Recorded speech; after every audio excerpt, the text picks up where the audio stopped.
My crazy mother. They say a mother's love is the most generous love of all. But what if the love she has for herself is so much more important that she forgets about everyone else? Is it possible that her actions may merely be the result of her regrets from a life she never had a chance to live?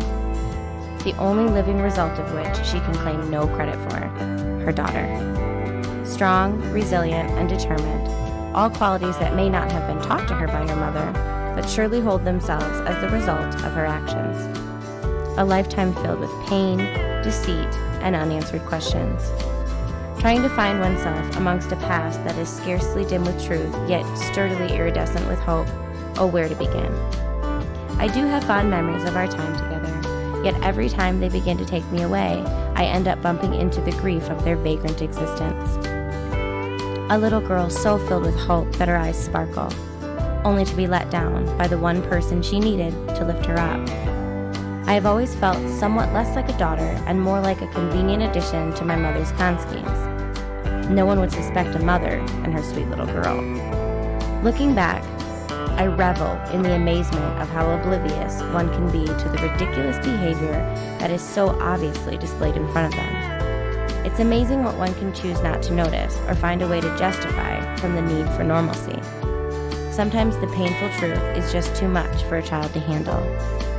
Like the time my mother and I went car shopping. At the time, my mother drove an old VW Beetle. I loved that car. It was dark green with matching leather interior and roll-down windows.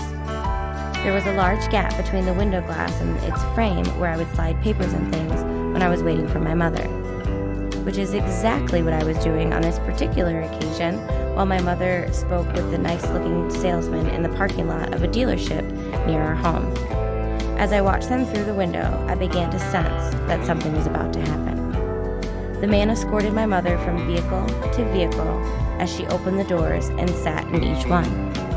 Before long, the salesman left my mother and walked inside the showroom of the dealership. As he faded out of sight, my mother motioned to me to roll down the window in the car and told me to gather my things. "We are taking a test ride in a new vehicle," she exclaimed. "Can I leave my book?" I asked. "No, you need to take everything," she replied sternly. Before I could say anything else, the salesman was back and handing my mother a key to a small black car he had just pulled up in next to us. As the salesman waved us out of the lot, I tapped on my mother's shoulder from the back seat and asked, "Mom, are we stealing this car?"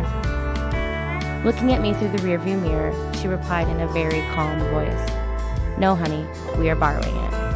And then she looked away. I knew in my heart that wasn't true, but I chose not to ask any more questions. The more I began to write, the more I began to remember. The hardest part of trying to start my story is coming to grips with the reality of its truth. Putting it into words somehow makes it more real than it was while I was living it. At the time I was experiencing it, I was focused on getting through it. Now that I'm reflecting on it, I am having to really understand the gravity of it all. In the best description, I spent my early childhood as a fly on the wall of my mother's crazy life. Have you ever talked to a fly? I bet it would have a lot of interesting things to say. I know I do. My mother is so many different people, and if anyone knows the real lady underneath all the baggage, it would be me. Keep in mind, however, that this is a woman who barely knows herself, and therefore the real deal is sometimes hard to find.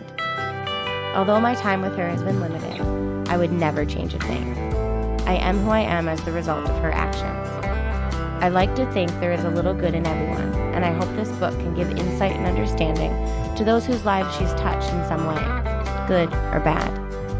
I have been blessed with so many wonderful people in my life, and I would never risk losing just one of them for the changing of a moment. She made life so much more interesting than it would have been if I had had an ordinary childhood. We had extraordinary adventures and met a million friends along the way. If my mother had been more straight edge and wholesome, I may have missed meeting the people I now hold dearest to me.